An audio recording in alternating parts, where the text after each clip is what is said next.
नमस्कार। प्रज्ञा समाचार में आप सभी का हार्दिक स्वागत है और आज हम बात करेंगे अखिल विश्व गायत्री परिवार के संस्थापक पंडित श्री राम शर्मा आचार्य जी द्वारा रचित विचार क्रांति अभियान के अंतर्गत देश भर के कोने कोने में गायत्री साधकों द्वारा एक पुरुषार्थ किया जाता है, जहां देश को बचाने के लिए, समाज को बचाने के लिए रचनात्मक और सकारात्मक अभियान चलाए जाते हैं। तो उनसे आज हमको जुड़ने का अवसर मिलेगा।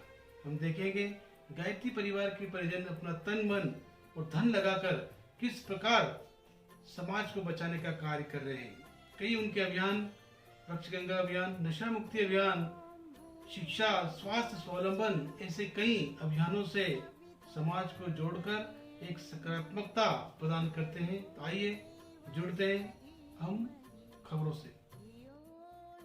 खबरों में सबसे पहले हम बात करेंगे देव संस्कृति विश्वविद्यालय शांतिकुंज हरिद्वार की, जहां पर 37वां ज्ञान दीक्षा समारोह बड़े उत्साह उमंग के साथ मनाया गया, जिसके मुख्य अतिथि स्वामी अवधेशानंद गिरी जी थे और देव संस्कृति विश्वविद्यालय के कुलाधिपति श्रद्धेय डॉक्टर प्रणव पंड्या जी थे। ज्ञान दीक्षा समारोह को संबोधित किया देव संस्कृति विश्वविद्यालय के प्रति कुलपति डॉक्टर चिन्मय पंड्या जी ने। समारोह ऑनलाइन माध्यम से संपन्न हो रहा है, तो इस ऐतिहासिक समारोह के मुख्य अतिथि के रूप में हम लोगों के साथ ऑनलाइन माध्यम से जुड़ रहे गायत्री परिवार के प्रति बड़ा ही अनन्य और आत्मीय और प्रेम का भाव रखने वाले आदरणीय स्वामी अवधेशानंद गिरी जी महाराज कार्यक्रम की अध्यक्षता कर रहे हैं। हम लोगों के अपने श्रद्धेय आदरणीय सम्माननीय श्रद्धेय कुलाधिपति महोदय जी, माननीय कुलपति जी, माननीय कुल सचिव जी, यहाँ उपस्थित शांति कुंज के देव संस्कृति विश्वविद्यालय के गायत्री विद्यापीठ के गायत्री परिवार के सभी कार्यकर्तागण, आचार्यगण, जो विद्यार्थी ऑनलाइन माध्यम से जुड़ रहे हैं, वो सारे विद्यार्थी और जो देव संस्कृति विश्वविद्यालय के परिसर में उपस्थित हैं, वे सभी विद्यार्थीगण, प्यारे भाइयों बहनों और मित्रों, सबसे पहले तो मैं सभी नव प्रवेशी विद्यार्थियों का, नवागंतुक विद्यार्थियों का जो देव संस्कृति विश्वविद्यालय की इस प्रतिष्ठित प्रवेश परीक्षा को। खबरों में आगे बात करते हैं ग्रह ग्रह गायत्री यज्ञ अभियान की, जो कि संपूर्ण भारत में गायत्री साधकों द्वारा बड़ी श्रद्धा और विश्वास के साथ किया जा रहा है। गायत्री परिवार ट्रस्ट जबलपुर के तत्वावधान में ग्राम सुंदरपुर के 90 घरों में बड़े उमंग के साथ ग्रह ग्रह गायत्री यज्ञ संपन्न हुए, जिसमें यजमानों ने कई व्यसन मुक्ति अपने संकल्प लिए। ये आज की खबर में जानते हैं गायत्री शक्तिपीठ आलोट। गायत्री शक्तिपीठ पर नवनिर्मित भवन का गायत्री यज्ञ करके उद्घाटन किया। इस भवन का निर्माण गायत्री शक्तिपीठ के समर्पित ट्रस्टी आदरणीय श्री चंद्र सिंह जी बैस की धर्मपत्नी श्रीमती स्वर्गीय दान कुंवर जी की स्मृति में निर्माण किया गया। श्री चंद्र सिंह जी बैस अपनी पत्नी का मृत्युभोज नहीं किया और उन पैसों को बचाकर एक सही कार्य में लगाकर समाज को एक नई प्रेरणा दी है। मृत्युभोज समाज की कुरीतियां हैं, जो कि समाज में बंद होना चाहिए।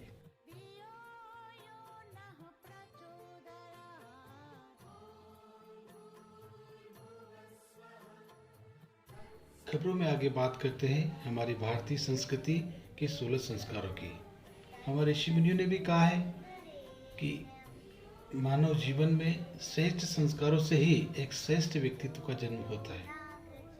माँ के आचरण, व्यवहार, विचार बच्चों को गर्भ में ही प्राप्त हो जाते हैं। जैसे कि चक्रव्यूह को भेदने का शिक्षण अभिमन्यु को गर्भ से ही हो चुका था। अतः जैसी संतान चाहिए वैसे ही परिवेश और साहित्य अध्ययन माँ को करना चाहिए। परम पूज्य गुरुदेव पंडित श्री राम शर्मा आचार्य जी ने अधिकाधिक पुंसपन संस्कारों का निर्देश दिया है। गायत्री जप एवं सत्साहित्य अध्ययन गर्भवती बहनों को करवाया जाए। यह कार्य सुदृढ़ युग निर्माण का आधार बनेगा। पुंसपन संस्कार का एक श्रेष्ठ उदाहरण हम आपको दिखाते हैं। अविका शर्मा उम्र 7 वर्ष मुंबई की है, यज्ञ कर रही है। अविका जब गर्भ में थी तब उसकी माँ जया प्रतिदिन यज्ञ करती थी।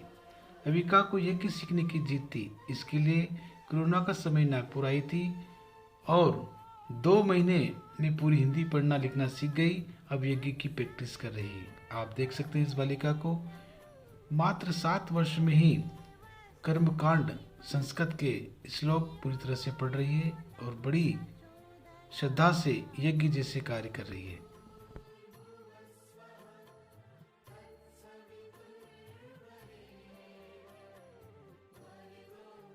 आइए अब जुड़ते हैं ये रोचक ज्ञान विज्ञान से, जो कि हमारे लिए बेहद फायदेमंद है, लेकिन हम उसे नज़रअंदाज करते हैं।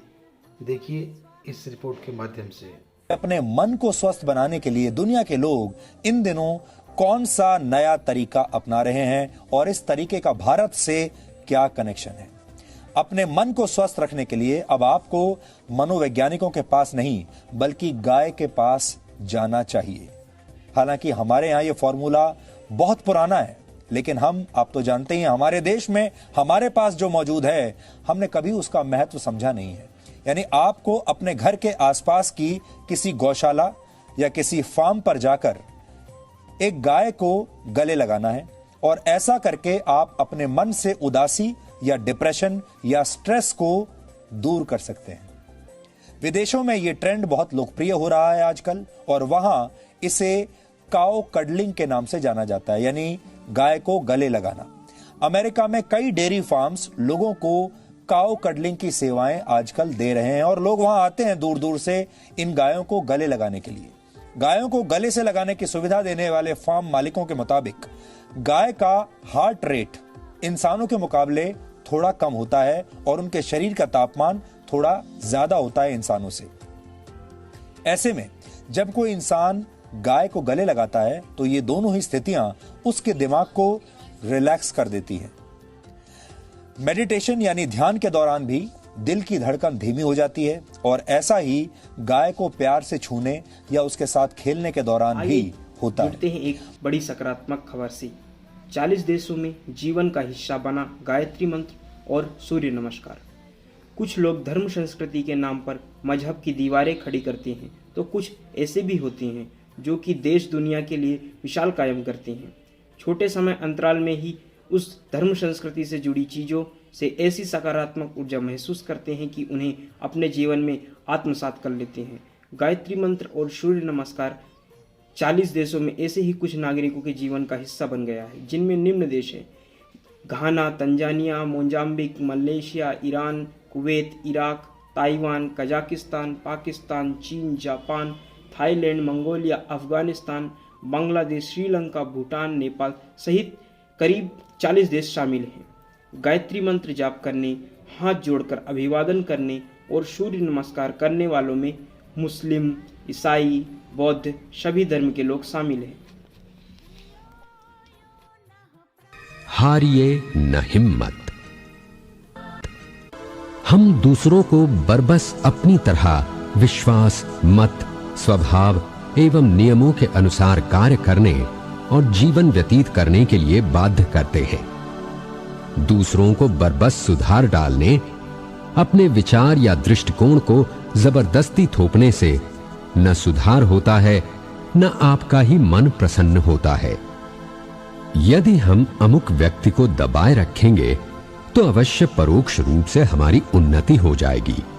अमुक व्यक्ति हमारी उन्नति में बाधक है, अमुक हमारी चुगली करता है, दोष निकालता है, मानहानि करता है। अतः हमें अपनी उन्नति न देखकर पहले अपने प्रतिपक्षी को रोके रखना चाहिए। ऐसा सोचना और दूसरों को अपनी असफलताओं का कारण मानना भ्रम